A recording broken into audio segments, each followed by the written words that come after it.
জয় জগন্নাথ। আগামী ৭ জুলাই ২০২৪ রবিবার ভগবান শ্রী শ্রী জগন্নাথ, বলদেব, সুভদ্রা মহারানীর রথযাত্রা মহোৎসব এবং ১৫ জুলাই ২০২৪ সোমবার হচ্ছে উল্টো রথযাত্রা মহোৎসব।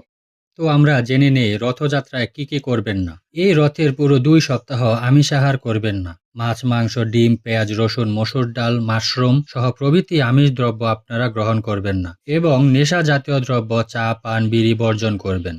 কোনোভাবেই জুতো পায়ে রথের দড়ি ধরবেন না। খালি হাতে রথে যাবেন না। সামর্থ্য অনুযায়ী জগন্নাথের সেবার জন্য কিছু নিয়ে যাবেন।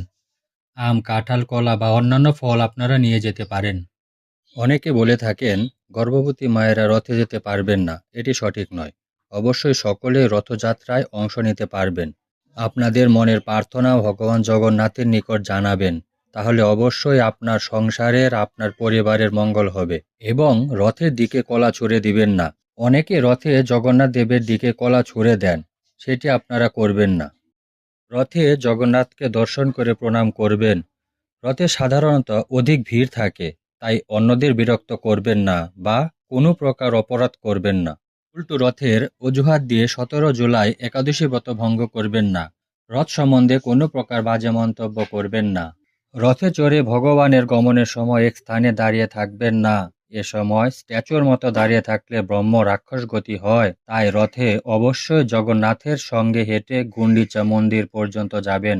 এবার জেনে নেব রথযাত্রায় আপনারা কি কি করবেন। রথের শুরুর সময় আপনারা ভগবত প্রসাদ গ্রহণ করবেন, প্রাতঃস্নান করবেন, মঙ্গলারতি করতে পারেন, অধিক হরিনাম জপ করবেন, ভগবানের সেবা পূজা করবেন এবং শ্রী জগন্নাথ বলদেবের চরণে তুলসীপত্র অর্পণ করবেন, সুভদ্রা দেবীর চরণে পুষ্প অর্পণ করবেন, আরতি করবেন, ভোগ নিবেদন করবেন। বাড়িতে অন্ন ব্যঞ্জন যেমন পিঠা, পায়েস রান্না করে ভোগ নিবেদন করবেন।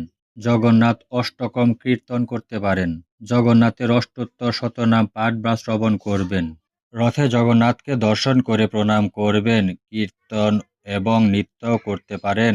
এবার আমরা জানব জগন্নাথের রথযাত্রার মাহাত্ম্য। স্কন্দ পুরাণে উল্লেখ রয়েছে, রথে চ বামনং দৃষ্টা পুনর্জন্ম ন বিদ্যতে, অর্থাৎ রথে অবস্থানরত ভগবান শ্রী জগন্নাথ দেবকে দর্শন করলে আর পুনর্জন্ম হয় না। ভবিষ্যোত্তর পুরাণে যুধিষ্ঠির শ্রীকৃষ্ণ সংবাদে উল্লেখ রয়েছে, পৃথ্বীধর হরি রথরূঢ় হয়ে যে যে স্থান দর্শন করেন সেই সকল স্থান স্বর্গ সদৃশ বলে পরিগণিত।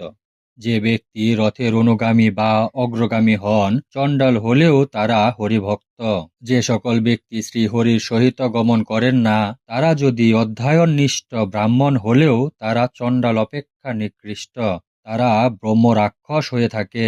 ব্রহ্মহত্যা, গোহত্যা, ভ্রূণ হত্যা, সুরাপান, গুরুদ্বার গমন, বেদনিন্দক সর্বপাপে পাপী ব্যক্তিরা রথে আরোহণরত শ্রীহরির সহিত গমন করে তারা নিখিল পাপ থেকে মুক্তি লাভ করেন।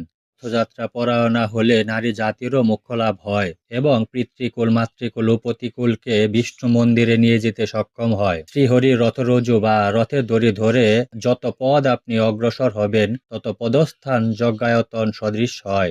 ভগবানের রথোৎসবে দর্শনে যারা আনন্দিত হয়, চতুর্দশ ইন্দ্রের রাজত্ব যাবৎ তাদের নরক যন্ত্রণা ভোগ করতে হয় না।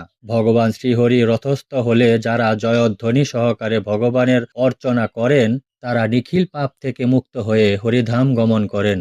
তো এইভাবে শাস্ত্রে রথযাত্রার অনেক মাহাত্ম্য বর্ণনা করা হয়েছে। আমরা আজ জেনে নিলাম রথযাত্রায় কি কি করবেন, কি কি করা যাবে না। সকলকে অসংখ্য ধন্যবাদ। সকলে রথযাত্রায় অংশগ্রহণ করে মানব জীবনকে সার্থক করুন।